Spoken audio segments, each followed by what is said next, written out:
yo, what it is, gang? I say, yo, what it is, gang? KK on the check-in for KK's Corner. I say, KK on the check-in for KK's Corner. How y'all feeling? Atlanta, Chicago, Philly, wherever y'all at watching this, how y'all feeling, man? Y'all already know, back at it with another banger, man. But let me not be rude. I don't know if y'all know who I got sitting next to me, but I'm talking big legend in the making. I'm talking key component of the media world that y'all might not even know about. Rueben, how you feeling today? Talk to him. Hey, man, I feel great. Appreciate you for having me, man, for sure. I appreciate you for coming through. If y'all don't know who Rueben Wood is, y'all gonna know by the end of this video, folks. I'm talking host of SOM Talk Lab. I'm talking QC DJ. I'm talking, man, what else you got under your belt? I don't know, man. The list kind of go on, but oh, Fodo, you know you really out here when you humble with it. Like you just laughing like, tuh. That's how you know. See, y'all don't know, folks. I know. He over humble. How you even stay humble like that? Whatever. Everything you've been doing for the past years. I mean, really, man. For me, it ain't no reason to flex and stuff like that. It's really better to be humble. So I remain, solid and remain focused across the board. Absolutely. Yeah. So I ain't gonna lie, I was wondering, like, man, how bro get started? I'm looking you up, I'm saying you tapped into this, that. And you told me you started as an artist. Mm-hmm. So talk to us about that, like starting as an artist and transitioning into who you are now. Like what made you decide like, oh, the rapper route or the artist route is not the route you want to take? Well, I mean, basically, I actually started in the entertainment industry in 2010. Okay. I pretty much was doing music early on and everything. What a lot of people don't know, probably, I don't know if you know this. If you from Brunswick, you probably know this or remember this. I used to be in a dance group. You used to be in a dance group? Yeah, okay. we did more than just dance. Shorty and that bitch talking about. Literally. And we would sing and we would rap, stuff like that. Fuck was y'all, the Jackson 5? Hey, nah, it was more than 5 of them. How many people was it in the group? I think it was like 7, probably about 7 okay. So, we was doing talent shows and everything, and then like the group split up. Cause, we had a manager at one point. We was getting booked to do different dance events or coming out to dance and stuff. Y'all dancing at high school shows and shit. Yeah, I was getting excluded though, so I was like, so y'all ain't invited me. Hold on, wait. How the group ain't bring you out to the gigs, gang? Hey man, I don't know. There might have been some discrepancies at one point, because we was young. But yeah. I mean, pretty much, like after that, I started venturing out doing my own thing. I kind of started getting into rap before that though, so then I, started making a couple songs. And then locally, like in Brunswick, Georgia, where I'm initially from, I was really doing music pretty much heavy, performing at different spots, had different clubs playing my records and stuff. I even had my mixtape in all the mom and pop gas stations. Gotta get that hustle on, bro. Yeah. Gotta get that hustle on. I'll be at the gas station hanging on my little posters like, watch KK's Corner. You never know, they pumping gas, they might tap in. I stay posting something that anywhere I think people gonna see a stop sign, a gas station, anything. Right. So that's kind of what got me my start, and that's where I was initially. But then, I took it more serious in 2010, dropped a mixtape, really started getting some traction. And then I wound up graduating and then going to college. So then I wound up coming to Atlanta because I went to the Art Institute for Kitchen Management and Culinary Arts. Okay. Yeah. So what even got you into the cooking? Cause I'm like, damn, in 2017 this nigga was a chef. I'm like, he done did everything. I'm thinking you just tapped into the video world. I see you had a cooking segment on ABC, Fox. I'm like, bro, you going off NBC, you making alternate to chips and shit. Hold on, gang, hold on, folks. You gotta tell me, how was it even filming it, and how did you even get to the point where, all right, I'm cooking in the kitchen, to now I'm cooking on 3 different news stations on national TV? I mean, basically, because I started cooking like early on. I've been cooking probably since I was 4 years old. Okay. Like right before I graduated high school, you know, you have to do your senior projects and stuff. Yeah. So my senior project was like cooking and everything. When they was doing the school tours for the school I was at, I didn't get to go because I had already been selected for the Art Institute of Atlanta. Yeah. So, I mean, pretty much it was kind of already there for me. And then after that, like I started cooking professionally. I think my first cooking job was, well, professional cooking job was at Denny's, which ain't really, you know, 5-star, but hey, it was a start something, though. It was a start. We all got to start somewhere. Yeah, so I mean, it pretty much went from that to years later, I was actually working at Sea Island, the Cloister Resort, which is like one of the top restaurants in America. Okay. Can put us on then. Especially in the South? Okay. Yeah, so basically it's like you have 5 stars and then you have like the diamond status. So they have the Michelin and the diamond status for cuisine. And I actually worked at the Cloister, was one of the like top people for in-room dining and stuff. So yeah. Damn, okay. So you were doing your thing with the chef thing. You making it big, you doing this. What made you just say, all right, I want to transfer from cooking to like more into the media world, like getting back to like what you tapped into? But you say you started with the artist, like what made you like, you get what I'm saying? I think honestly, man, I kind of did both because realistically, for me, being an entrepreneur and growing up always selling stuff in school and getting in trouble for that. Selling candy and shit? Man, I was selling everything, bro. I sold shoes, clothes, all. Hold on. And like, we talking like high school or like middle school? Nah, High school, I mean, okay. middle school, it was just food, chips, and drinks and stuff. I was gonna say, because if you selling shirts in middle school, you was different. God done breathed you different, but that's how it start though. No doubt. That's definitely how it start. Yeah. You was making a good profit off it? Definitely, man. I used to have fresh shoes, you know. Especially when I got to like high school and everything, stayed with money. Shorty was the plug, flies nigga in school. Y'all already know, come to him for everything. I wasn't the flies nigga because I be low key with it. Like I just had some fresh, you know, some fresh clothes, but I wasn't the flies one because I ain't want nobody to really know, you know, how much money I had. I be ducked off. Yeah, but I mean, basically, from that, I was cooking, and then I made the transition in the media from doing music regularly in 2012.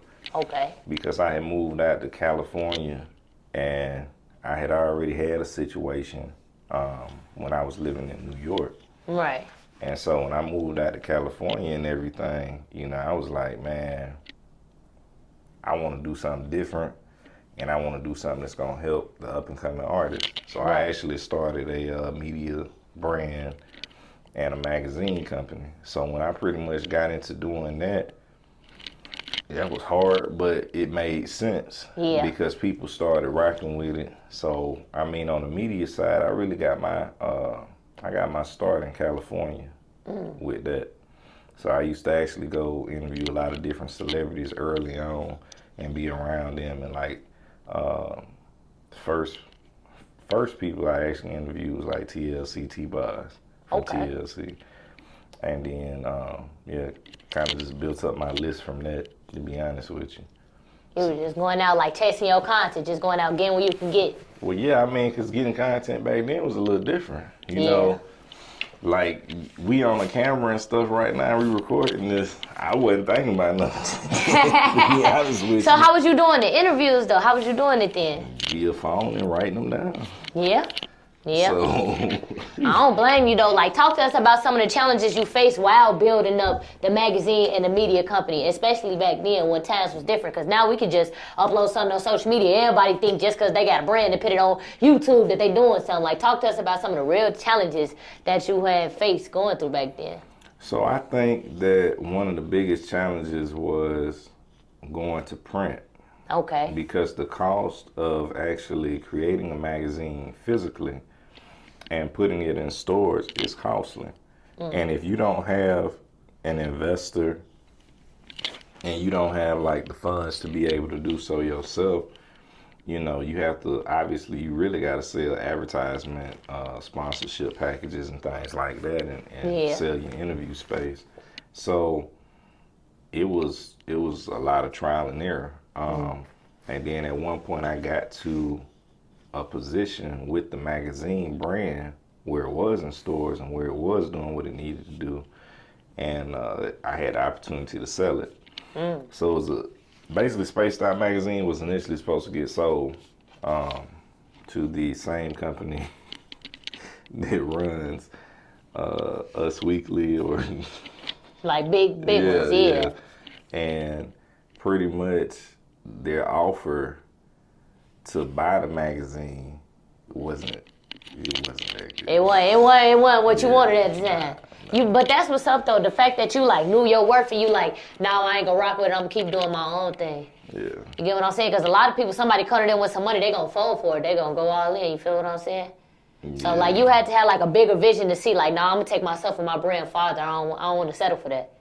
Yeah, definitely. Because I mean, you know, if you look at certain things, if you sell something for like 100,000 or for 200,000, it may look like it's a lot of money at the time, but then the cost of living in California is higher than the cost of living in Georgia, at least back then it was for sure. Right. So, that one.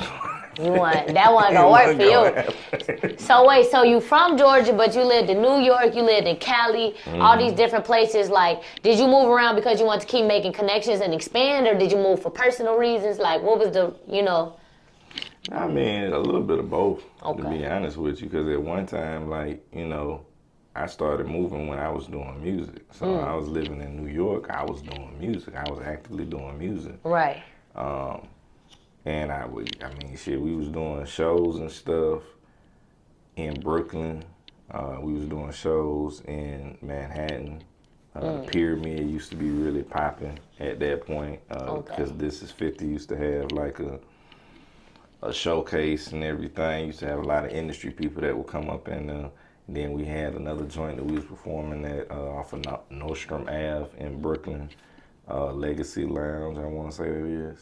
I ain't never been to New York. I gotta get out there. Especially sound like the music scene real active out there. I need to do some networking out there next, Definitely, man. The music scene has always been very active in New York. The thing is like if you a Southern artist though, if you really want to test your music, take it to New York because either they gonna rock with it or they not gonna rock with it. They gonna let you know how you coming for sure. They gonna definitely let you know, yeah. So I ain't gonna lie, gang. I gotta ask, like, how did you meet all the people to make connections to be invited to so many big places? Because we know, like, now the events is the key to like the networking and stuff. You go to certain events, you meet a lot of people, and I'm talking, you done been to all type of events. I'm talking BET back in 2014 when it was I don't even know what the hell a green carpet is. I see the picture you posted up on the green carpet, BMF premiere, BET social awards, goddamn Atlanta FX, like all type of movie premieres. I mean, like, how did you even make connections with all these people to get invited to like, all these big events, especially the big events? I mean, well, you was talking about Atlanta FX premiere for season 2. I was actually in season 2. Oh shit, you got an actor under your belt too? Yeah, I was in season 2. Y'all, I'm sitting next to a fucking legend. Y'all might not know it, but I know it. In a couple more years, y'all gonna know it. What? Yeah, so I mean, that was, pretty much the whole situation with that. Yeah. But I was there covering it too, but I definitely was in it in that season. That's what's up. I mean, as far as BET, man, an interesting thing about them is like they used to invite me to stuff when I was still having a magazine platform. Okay. And one in particular time, like I got invited to come out to Cali. I wasn't living in Cali, I was living in Georgia. Uh-huh. But it was around the time that my oldest daughter was being born. So I wound up missing the opportunity. Okay, at least you had to be there for the baby. You had to be there for the baby. But because she came early. Right. And was it a hard decision to make, like baby or your opportunity? Yeah, it actually was. But I was in my head like, I got my whole life to be with you. I need this money. We need this money. yeah, nah. Y'all know I ain't shit. It wasn't gonna happen. it wasn't gonna happen. I definitely was there for my daughter. Nah, that's what's up though, for real. Yeah. So pretty much like after that, I had a couple other opportunities, so I actually took them. And yeah, I mean, it's interesting because over the years, I look at stuff, like I know people look at the stuff that they see that's posted and everything, but I be looking at it for, like I was there, and everything that I post sometimes, it may not, it might look one way on social media, but it was another way in real life. Yeah. So you was faking it till you made it and now you hooked? Nah, I never faked it till I made it, man. So break it down to us. Look, man, it was a lot of work. It's literally a lot of work. And a lot of people, they think that you can fake it till you make it, or they think that you can do something overnight and everything. It don't work like that at all. Because there's been a lot of times where I wanted to go to a BET event or something, but I got rejected. And I got rejected a lot of times because of the lack of a connection or because of where my presence was. You know what I'm saying? And so a lot of times when you are like a talent or you doing media and stuff, it's cool to be at all these different events and it's cool to meet different people, but you always got to focus on like your brand awareness and how you gonna build that. Talk to us. Yeah, because your brand awareness is actually what's gonna get you in the door. What you mean? Basically, you got to build your own platform. Yeah. You got to get it to the point where it's monetizable so you don't need other people. Okay. You know, it's just like what you doing. Right. You posting these videos on YouTube and everything. Now, you know, you may not charge an artist for an interview. You may do. But what if you didn't? How do you make money from the interview that you actually posting if your YouTube channel is not monetized? How do you? Let me know. You can't unless you go through a company like Magic Links, you know, where you can make commission off of people clicking links in the bio of the YouTube page or something like that. But ultimately, you got to take that YouTube page and get it to a minimum of 4,000 watch hours, 1,000 subscribers, just to get it to the point where it's monetizable, right? Right. So as a person who puts out content, as a content creator, a lot of times people be like, oh, I see Rueben, I can do what he does. But they don't look at the fact I built this from nothing. Yeah, you got about 12 years in it. You've been going hard. Yeah. So, you know, it'd be like, it was a lot of setbacks over them 12 years too. So what kept you motivated? What kept you focused during that? Like, what kept the tunnel vision? I mean, honestly, man, just the hustle, the grind, and really, man, I don't let other people define my success. That you know part. what I'm saying? I know I'm going to be in life, so I'm going to keep going till I reach it. Yeah. That part, because it's like, and then I know the accomplishments had to keep you going too, folks, because like, he's sitting here humble, but this bro done interviewed Lil Baby, Carrie Hilson, Montana 300. You know I'm from Chicago, so Montana 300, I seen that on. What? Like, I know the accomplishments had to keep you rolling too. Like, all right, if I reach this person, if I made it to this event, I can make it to the next one. I can do the next one. You get what I'm saying? Yeah, I mean, and you know, it's interesting, like all this cool, man. It really is cool, but at the same time, I used to care about stuff like that. Then I got to the point where it's like, I value people for their actual character more so than their accomplishments as far as me. Yeah. Because it gets to the point where it's like, okay, if I hit you up, I'm like, yo, KK, we got an event over here, boom, come out, come through. But then I got that type of relationship with you to be able to do that. Right. If you can't do that with somebody, are you really respected by that person? Yeah. That's what it really comes down to. You know what I'm saying? So you learned like early on in the game that making connections and building positive relationships with people will take you like far with your brand. Yeah, definitely. 'Cause if you, I mean, a lot of people in this industry, you know, we meet thousands of different people every Random day. people, yeah.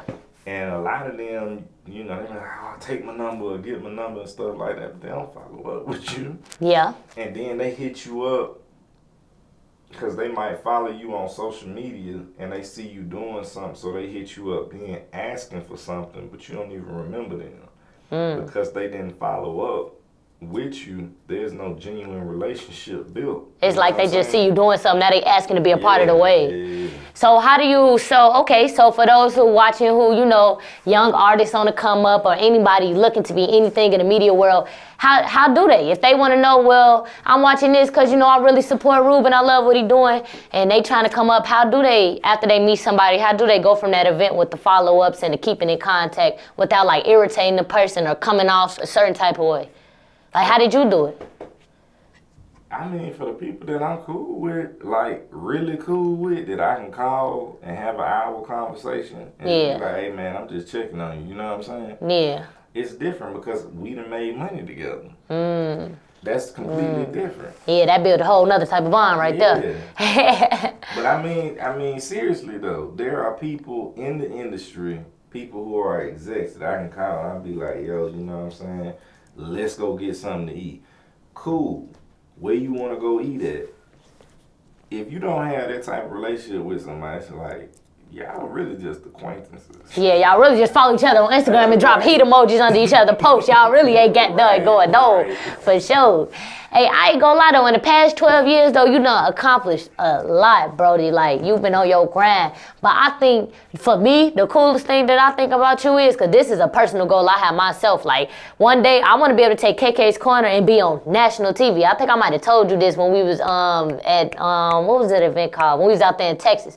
I think when you had told me, like, oh, your show be on TV, I was like, damn, I want my show to be on TV. Like, for me, I think that's the coolest thing ever, to take something, to know that you built this from the bottom up on your own, and you end up making it, taking it so big. Like, when you scroll through your Instagram from the bottom to the top, you're like, damn. You just looking at everything, you're like, damn, like, how did you take it from, this is the content on, like, Instagram, YouTube, this radio station, to, like, TV? I mean, honestly, my goal was never to do print media. My goal was never to do audio only. Like, I got some audio only stuff coming out soon, but my goal was kind of always to do TV, to do talk show, stuff like that. And not talk show in the respects to a daytime situation. I always wanted to do late night TV. You know what I'm saying? Like, if I had to set or something like that, I could take and do a Jimmy Kimmel type situation. I was just thinking of one of the Jimmys in my head, yeah. But I mean, even with that, I think SOM really evolved to what it is now, because now it's more of a show and it's more of where it needs to be for someone to actually digest it and look at it and be like, oh, okay. You know, because a lot of times too, when you a content creator and you doing media, you might be starting out, they don't have signatures, you know, like you got a signature when you start off your show, you know, you like this KK's Corner, but the way you saying it, you know what I'm saying?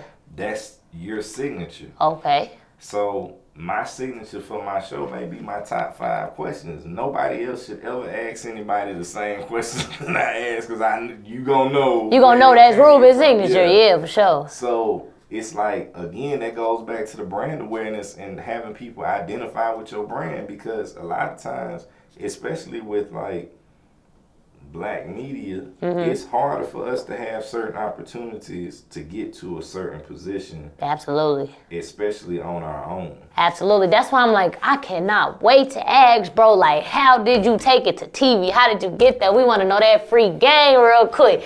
We trying to get some free game on KK's Corner. So, I mean, like, realistically, it was more so about my brand. Okay. And me being pitched as a talent, and the fact that I already had a show. Okay. Because during the pandemic, I did a lot of different celebrity interviews and stuff, but they were all via like virtual. Like kind of something similar to Zoom type. Yeah. I noticed. I seen you in the chair in the setup. I seen it. Yeah, I seen it. I'm watching. So if you look at that and it's like, okay, how do you take that and turn it into something to where it can be watched by viewers or people who sitting at home? So it was kind of like a little progressive point. But basically it went from that to me kind of doing a late night segment on North TV. Did you hit them up? Did they hit you up? Like how you propose? My Like team hit me up. I mean, not me up, but hit yeah. them up. Yeah. Okay, so y'all proposed it to them. Yeah. Okay. And it actually, you know, it went through. It went through. So all I got to do is email somebody. I want to pick KK's corner on here and see what they say. Yeah, nah, it's not gonna work like that. It's like it goes through a review process. So it's like you got to be in a certain position for them to be like, okay. For them to consider it. Yeah. You got to reach a certain, I see what you're saying. Like your production, everything has to be at a certain point for you to be able to pitch it to somebody. Because I always wonder, like, how do people get their shows on Netflix, Revolt TV, things like that? I always be wondering, like, do they reach out to them or do you just pitch it to them when you get to a certain point? I mean, with Revolt, you know, sometimes they're actually hiring. They're also hiring for Revolt. When y'all need a personality, I'm here. I'm waiting on ya. Shit, I'm waiting on ya. If you ever start a TV network, you know, call me. You know, bro. Yeah, for sure. But I ain't gonna lie, gangsta. You down here giving all the free game out, man. Two more things before you get out of here. 5 things you can't live without, and advice to all the youngest trying to come up in the media world. Okay, so 5 things I can't live without. Big 5. My family. Okay. He got to think about this one. I would really say, I mean, even before my family, I would say I can't live without God. Absolutely. Literally. Because without him, I ain't nothing. Absolutely, none of us. Yeah. 2 would be my family, for sure, because can't do nothing without my kids, and, you know. Absolutely, can't do nothing without your kid. Yeah, you have kids, you stuff for life. That's why I ain't having no goddamn kid. 3, I would say, man, I can't go live without the necessities of life. The necessities of life is like food, shelter, water. You know. Absolutely. Gotta have someone to lay your head down there. Give it a couple years, your ass gonna have a palace. I'm gonna be doing the KK's Corner MTV Cribs on your shit. Okay, that's 3. And then number 4, I would say, man, I can't live without peace and soundness of mind, man. Because, like, I have to meditate a lot, bro. For real. Cause it be a lot of stuff to be going on, and like I be calm and cool and everything, but I feel like there's so much I could say. I just choose not to on a lot of different things and stuff, you know. Yeah, that was up. Yeah. You could tell that was your type, cause even when we was at the event out there in Austin, Texas, like you always cool, laid back. You could tell you thinking more than you speaking, but that's how you win. Yeah, definitely. That's how you win. And then number 5, I would say, man, I can't live without music, man. Yeah. Yeah. Essential. It definitely keep my day afloat. I ain't gonna lie. Sometimes I get in the mode out here, son, can change my mood. I ain't gonna lie. So what's your advice to all the youngest on the come up? They in the media world. They looking up to you. What advice you got to them right now? Build your brain. Simple as that. Build your brain. Definitely build your brain. Make people know who you are without anything or any type of question of them having to see your face. Just make them know who you are. Yeah. That's deep, fo. I don't know about y'all, but I definitely learned some free game from bro. I ain't gonna lie. Y'all know what's going on. Thank you so much for coming down on the platform. I definitely appreciate y'all time. Yeah, KK on the check-in. You know what's going on, man. Hey, make sure y'all tap in with Rueben if y'all haven't already, man. Y'all know what's going on. Go ahead, tell your Instagram one more time. At Real Rueben Wood, and it's at RealRuebenWood. Appreciate you for having me, man.